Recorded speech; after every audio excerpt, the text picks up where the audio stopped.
Good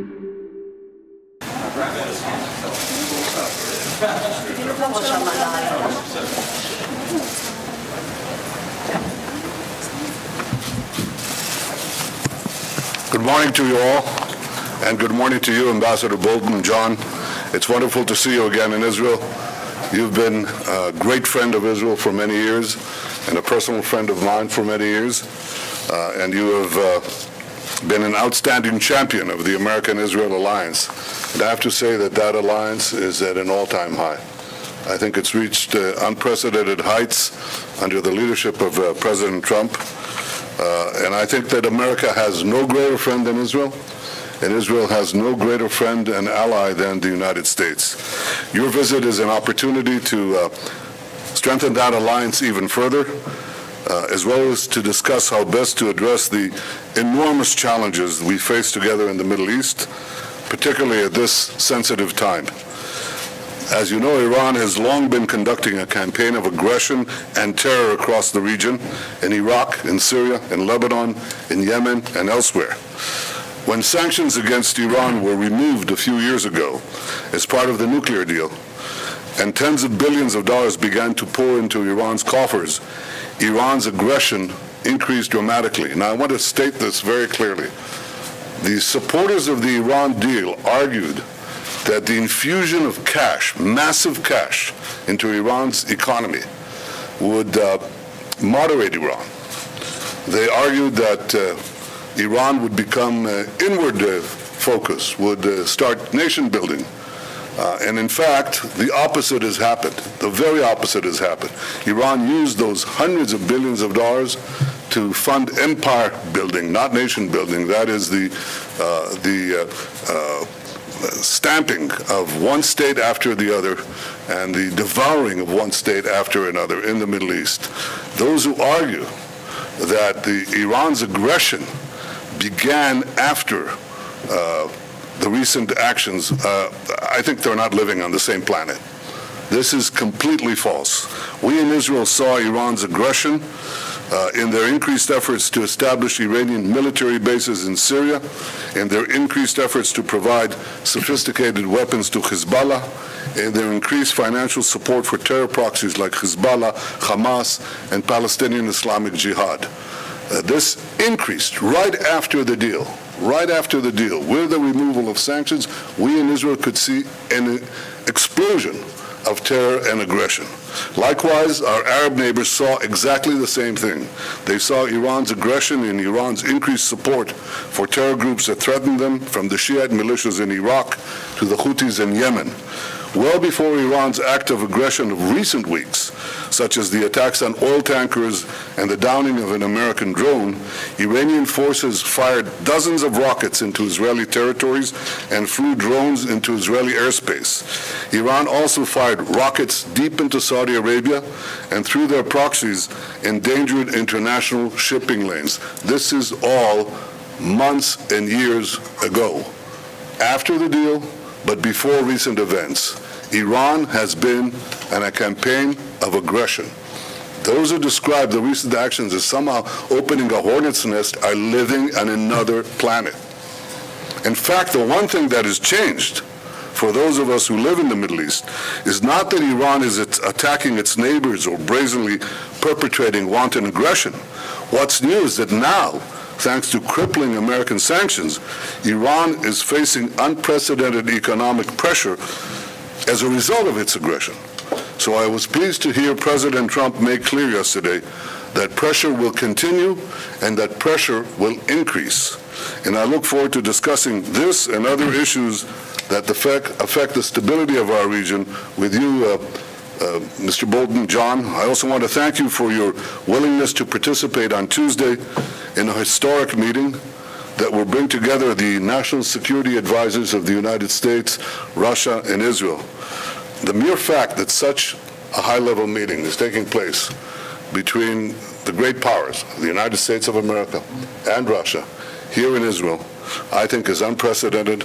It speaks loudly about the nature of Israel's standing among the nations, and in this case among two of the greatest nations on earth. I hope and expect that this dialogue will be fruitful. I'm confident that it's possible to both find common ground and chart a path forward that will help promote security and stability in the region, particularly in Syria. John, let me conclude by saying again what a pleasure it is to see you in Jerusalem. Israel, welcome to Jerusalem. Welcome, friend. Good to see you. Thank you. Well, it's a pleasure to be back in Jerusalem to meet with Prime Minister Netanyahu and his team. I appreciate the Prime Minister's leadership and vision, his friendship, and his true and lasting partnership with the United States, demonstrated repeatedly when courage and persistence are required. Although I'm here for a previously scheduled trilateral meeting of the National Security Advisors of Israel, Russia, and the United States, hosted by Prime Minister Netanyahu, current circumstances in the region make our conversations even more timely. I welcome the opportunity to strengthen even further the deep cooperation between the United States and Israel at this particularly significant point, and to engage in strategic discussions with Russia and Israel together. Certainly, there should be no doubt that under Prime Minister Netanyahu and President Trump, the United States-Israel security relationship has never been stronger. And it takes strong leaders to make strong commitments, especially in perilous times. This administration has recognized Jerusalem as Israel's capital, moved the U.S. Embassy here, recognized Israeli sovereignty over the Golan Heights, and brought military cooperation between the two countries to new levels. These are not mere flourishes of rhetoric, which too often characterize international relations. These are concrete realities, and I'm sure there will be more to come. Prime Minister Netanyahu's strong relationships with both President Trump and President Putin augur well for the chances of success and greater alignment of the policies of these three great countries in a number of critical security issues. President Trump looks forward to meeting with President Putin at the upcoming G20 summit in Osaka, Japan in the next few days, where many of these same issues will be discussed. I hope we can lay the groundwork for this meeting over the next several days here in Jerusalem. And as we meet, threats to international peace and security in the Middle East and around the world are on the rise.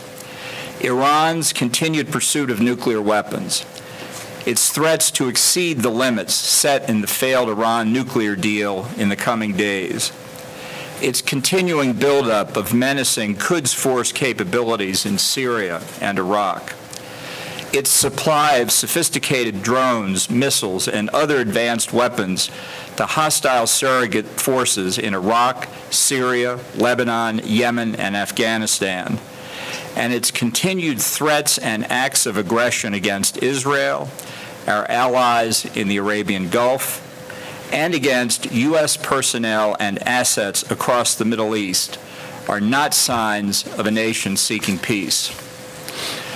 Neither Iran nor any other hostile actor should mistake U.S. prudence and discretion for weakness.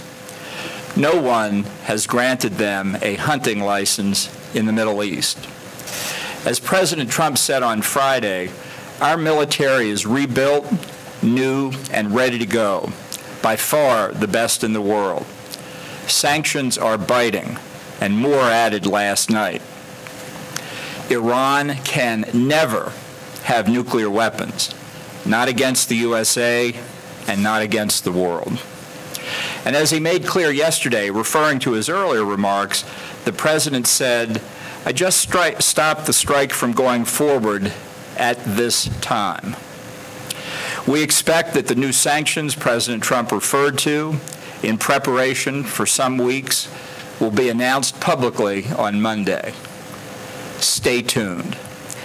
I'm delighted to be in Israel once again and look forward to our coming discussions. Thank you. Thank you, John.